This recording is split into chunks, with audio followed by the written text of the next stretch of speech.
Hey all, welcome back. Welcome to my makeshift study. Still here in the sunroom. As you can see, it's really sunny out. We need more blinds in here, I think. It gets warm now that summer's coming around. And yeah, so today, as promised and finally, I am getting to Man in the High Castle as a review of books that I strongly recommend and or change the way I see the world. Now, while this wasn't exactly a uh, revolutionary book in the sense that it changed the way I saw the world, it was very important to me and timely because this was part of my science fiction research and not only that, but delving into an important subgenre of science fiction, which is historical fiction. And you might not think there's any real basis for comparison, or one may argue that alternate history is not at all science fiction, but in fact, it often incorporates elements to that effect. It is still speculating about the technological evolution of humanity along different pathways. It also involves a lot of very science fiction-y type themes and ideas like multiverse theory, temporal mechanics, and oftentimes in these stories there's an element like time travel, for example. Man in the High Castle is considered one of the best known examples of alternate history, and it concerns a very popular notion. What if the Axis powers had won World War II? The only thing more popular, to the best of my knowledge, is alternate history looks at the Civil War. And Harry Turtledove is kind of the master of that one there. He did a very good job. I haven't read any of his books, but they started with Guns of the South, in which time-traveling neo-Nazis from the future give the Confederate Army AK-47s and other automatic weapons, and this helps them win the war, and history unfolds very differently. Although very sort of similar kind of trends come about, it's interesting to look at how he sort of alternated it all. Well, Man in the High Castle, true to form, looks at what happens if the Axis powers actually prevailed in World War II. And this is something that historians and sci-fi writers, speculative thinkers love to toy with, because it's like, well, there was a time in which the Allies were quite concerned that the war was not going to turn out in their favor. But of course, many key developments ensured that it did. So Philip K. Dick in this volume took a hard look at, well, what if those developments didn't happen? And so that's one of the things that's very intriguing about this. First, to give you a bit of a little preamble here. So Philip K. Dick, who has got a lot of his works have been adapted into film, and this has been adapted into the miniseries of the same name. I've seen a bit of it, not all of it. It's tough because, of course, you know what's going to happen, and it makes it a little harder to enjoy. And plus, you notice all the changes they made, and that makes it challenging too. So, but I intend to, because it does look like they did a pretty good job. But yeah, this book was a big breakthrough for him because I remember reading something he wrote about how whenever he was asked what he did when he was meeting new people and he's at dinner parties and such, and people would say, "What do you do?" And he says, "I'm a writer." They would of course ask, "What do you write?" He would say, "Science fiction." And yeah, 9 out of 10 times he get the response, "Well, have you ever thought about writing anything serious?" And that always, hurt him. And that is a very common and unfortunate thing. In fact, I believe I tell that same story and reference Dune a lot in whenever mentioning this. Mainly because, yeah, that affects me personally too. It's like science fiction writing is something I do, and for a long time I didn't because I was worried it wouldn't be taken seriously. And Frank Herbert was the one who got through to me and got me over that hump. And for Philip K. Dick, this is the book that made a lot of authors and other authors and publishers and critics and so forth take him seriously, because he wasn't just speculating about the future, talking about Mars and such. Pretty sort of a a subject he'd returned to a lot in the course of his writing. He got into real history and, of course, projected developments and so forth. So the story takes place in 1962. The Axis powers have won the war. And the really interesting thing is, how did they win it? And according to his vision here, Roosevelt was assassinated before the war began. America had a series of just isolationist, lackluster presidents after him as a result. They did not get involved in the war at first, but then found themselves being dragged in after Japan attacked them. And from there, a number of things that should have happened, largely because of a lack of leadership on the part of Americans, and Britain too. They faltered. I believe Neville Chamberlain is largely blamed for that, Mr. Appeaser. And they appointed Edward VIII, the known fascist sympathizer, to the position of British monarch. So Britain became a collaborationist state. And by the time the story is taking place, America has been partitioned between the northeastern portion controlled by the Nazis, still called the United States of America. The South is a neo-Confederate state there where slavery once again exists, and there's the Pacific States of America, which is occupied by Japan. And in between that, you've got a strip in the Midwest that's not occupied by anyone, and that has been able to carry on sort of as a protectorate or just semi-autonomous state, government and people that the Axis powers have sort of allowed to carry on with their lives. And as the story begins, as the setting is established, we learn that Japan and Nazi Germany, they're locked in a Cold War now, and it looks like war is going to happen between them. And several interesting developments taking place in the meantime. Nazi Germany has sent astronauts to the moon. Italy has occupied much of North Africa again and the Mediterranean and drained it. They drained the Mediterranean Sea to create more Lebensraum, more living space for their people. That I found really weird, but okay. Africa became an absolute horror zone for Nazi experiments and racial propaganda and programs and garbage. And and the story predominantly takes place in the Midwest, but yeah, there's characters from all over there. And you've got one who is a secret Jew who's in amongst the Nazi occupiers and is traveling back and forth on business. You've got a woman who is I believe a judo instructor, or she does martial arts. She is traveling about, and she and a bunch of businessmen in the Pacific states, they come together over fascination with this book. And it's called The Grasshopper Sings. And it is published by this enigmatic person known as the Man in the High Castle. And the book is all about an alternate history. So it's kind of meta. An alternate history in which the Allies won the Second World War.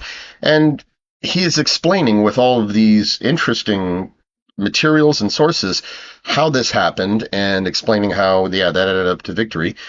Now, Dick did something very interesting in that, though. If you read the parts that deal with the Grasshopper Sings, and it is explaining that, at this juncture in the war, the Allies did this and that, and it's like, that's not actually what happened in real life. So it is historical fiction within a historical fiction. It is how somebody in an alternate timeline would be speculating about how history would turn out differently. That's exactly what Philip K. Dick is doing in this book. So yeah, meta. Ugh. That's become such a tiresome word. But it is there, and I thought that was really quite cool. At first I was a little curious about it until gave it a little thought and thought, yeah, Dick was known for being very, very interesting and thoughtful that way. That being said, the writing style is a little weird. It does read like this book was written by a man who was out there, was into spiritual stuff, and did a lot of drugs. And Well, there's a good reason for that. That is Philip K. Dick, man.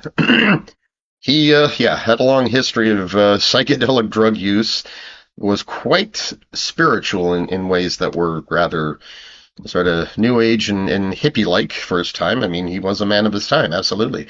And of course, he was brilliant. So that all comes through.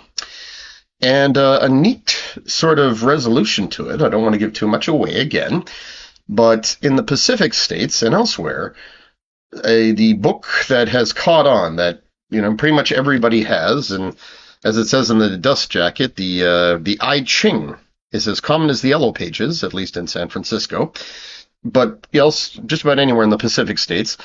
And when they find the person responsible for the book, he's sort of come out of hiding. They confirm with him that the I Ching is what he used to write this, and the I Ching is the basic the book on Confucianism, but it contains a lot of mystic elements there, ancient Chinese mystic elements, in particular instructions on divination, like how do we know what's to come, what do we do about this, and so forth. And it's got these tables, and you basically it's the descriptions are quite interesting. You really have to sort of get a little primer on how the I Ching works to fully follow it. But basically, it's like you're rolling the dice and checking the tables. There are no actual dice involved, by the way, but based on the outcomes and the symbols that are there, you have your answer, right? This is how it's going to play out.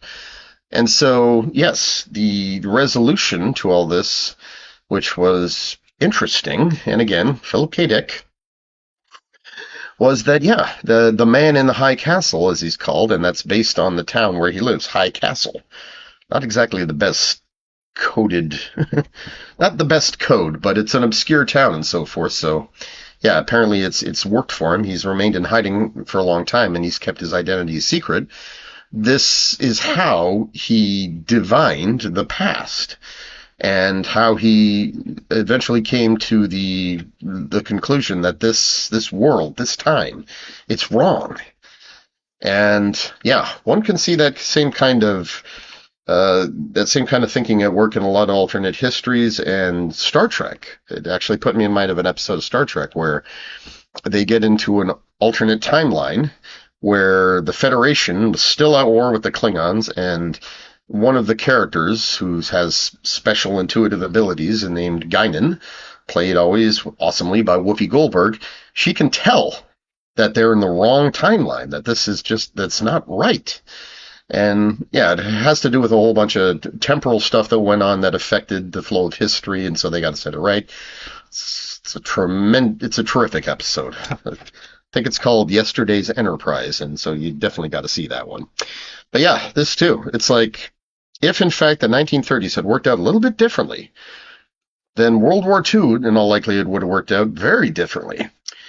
And reading this inspired me a lot to contemplate historical fiction and even attempt to write something. And I actually came up with ideas, but I never really quite found the time to develop them. It's hard, because it's one thing to know your history, but to be able to recreate a future, just plotting from the time period that you're thinking about, and keeping it relatively consistent with what was contemporaneous in the real world, our timeline, that requires an attention to detail that is tough.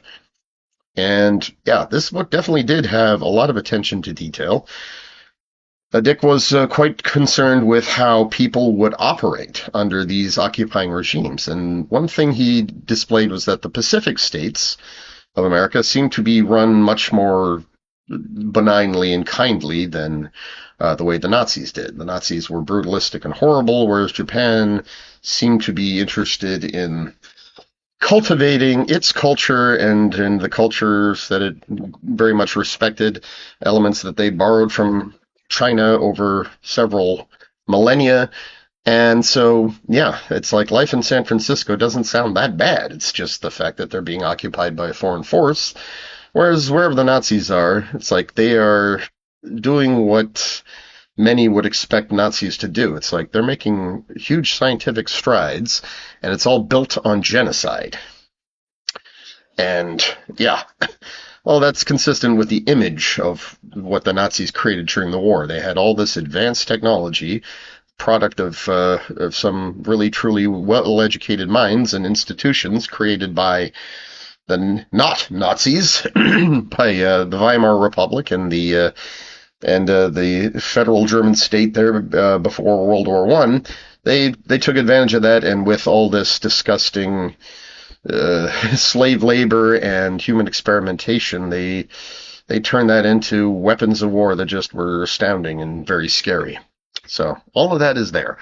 We don't learn much about fascist Italy's how they have conducted things, but that seems kind of appropriate for Western thinkers who are looking at World War II. It's like, yeah, Mussolini is fascist. Yeah, they were just there. They got their share of the spoils if they won. Whereas in real life, they exited the war sooner because, well, they had been at war longer and their hearts were no longer even in it. So definitely a recommended read. And if I could share a few thoughts on like an alternate history, the thing I was thinking about was, and this is real. If Trotsky had been the leader of the Soviet Union, had Stalin not taken over, had he not inherited power, mainly through just constant manipulation, betrayal, duplicitousness, but there was actually an event in which Trotsky could have nailed Stalin to the wall, but didn't. And I always wondered, historians are still bugging about that. It's like, why didn't he? And it was an all-party Congress where all the members of the party were getting together to discuss the direction of the nation and the revolution and all that stuff. And this was after Lenin's death, and his last will and testament was published, and it contained a lot of damning statements about Stalin, because Lenin did not like or trust him and said he should never be allowed to have power. Holy crap, is he right? And so I thought, well, that would be an interesting basis for an alternate history, much like what if Roosevelt had been successfully killed during the Great Depression?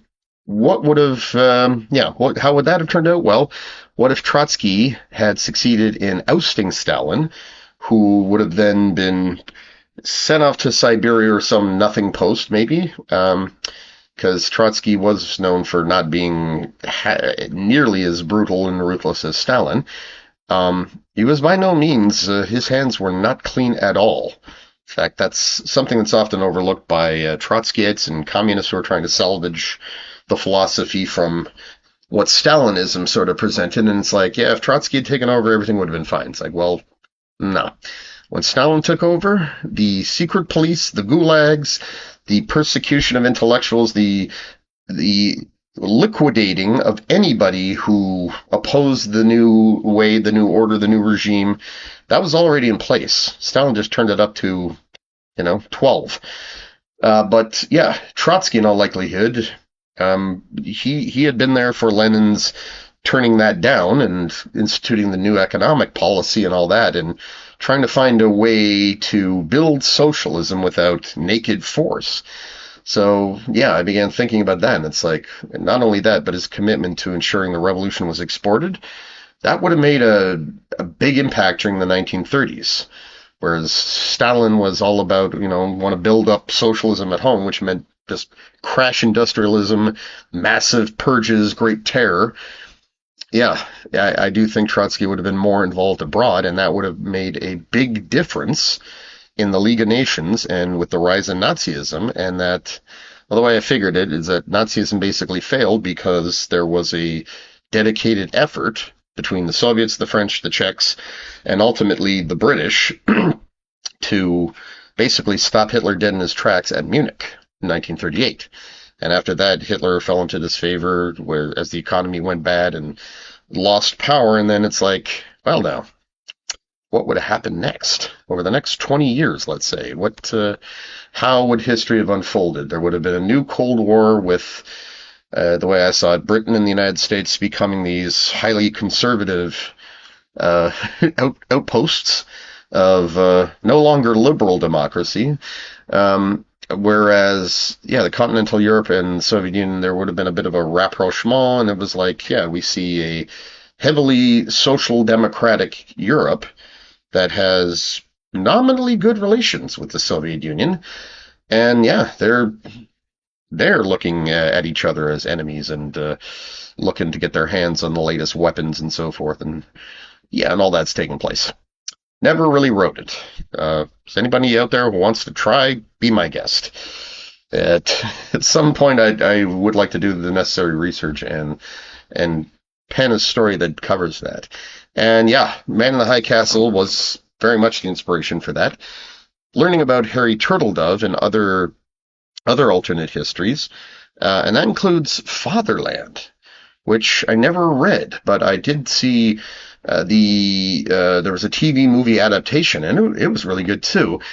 And that one basically said that the United States did not lose World War II, but they exited after Hitler succeeded in conquering Europe and then fired a V-3 rocket, so an intercontinental version of the Vengeance rockets, and detonated it over New York just to basically send a message.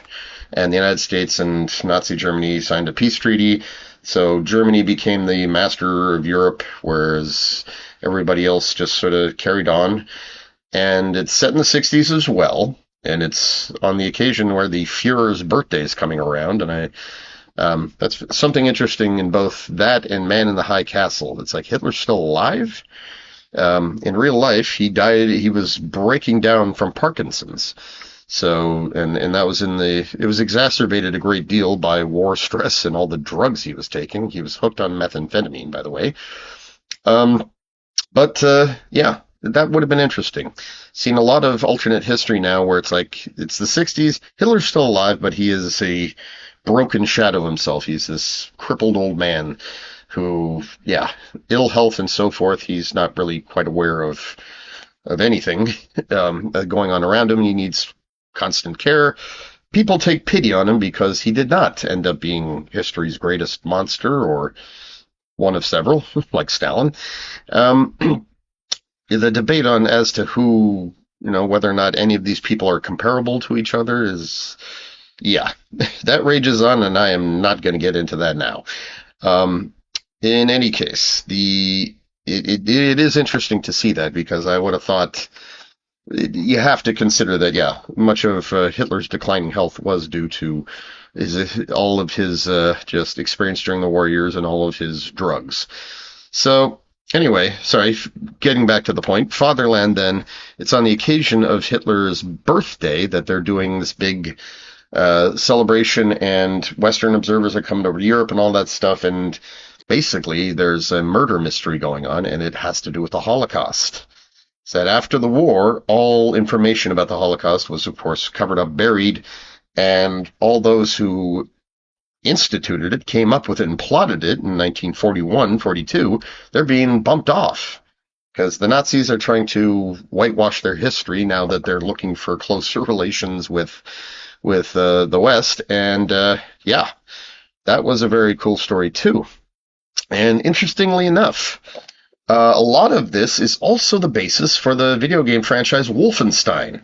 It's like history took a different turn because the Nazis suddenly found all this advanced ancient knowledge that included a lot of cool technology, and yeah, they do a pretty good job with that. So the main character, who was there for sort of the closing days of the war, fell into a coma and wakes up years later to find that, yeah, the Nazis have overrun the world, and so now you're trying to foment revolution against them. It's really quite fun. and the storyline itself is actually kind of neat. So I do recommend all of these things. Take a look, take a gander. You don't have to, read all these books or play those video games, right? But, just take a look, because it is very fascinating how this subgenre works, right? And the reason why it's part of science fiction, because, of course, yeah, it's got a lot of technological elements, a lot of temporal thought involved, and time travel is not always an issue there. It was with Harry Turtledove series, but not for any of the other examples I mentioned here. But, yeah, plotting how the future from some alternate point in the past played out is in keeping with the best traditions of science fiction, right? How are things going to work out, right? And of course, whereas your standard science fiction is about today, how are things going to work out from today? Yeah, this just sort of picks a point in history and says, let's alternate the flow of events and then see how that would have turned out. So yeah, quite neat, quite speculative, quite fun. Whew. And yeah, that was The Man in the High Castle, and I do want to watch the show just so I can form some opinions about how it was adapted, and I like the fact that it was adapted because, yeah, this is one of Philip K. Dick's better known works, and whereas short stories, several have been adapted into films, like Paycheck, which is awful, don't see it, and there is the We Can Remember It For You Wholesale was adapted into Total Recall. Strongly recommend seeing the original, not the remake. Terrible. And Third Variety, as I recall, was made into a cult classic filmed right here in Canada called Screamers. Definitely recommend that one. That was a good movie and a fitting adaptation. Different, but true to the spirit of what Philip K. Dick wrote. I do believe there. Oh, and A Scanner Darkly. Yes, A Scanner Darkly was a full-length novel. It got adapted into this crazy, like live action with CGI cartoonish overlay happening. Dealt with psychedelics and drugs and law enforcement. It was pretty cool, pretty freaky. So I recommend that too.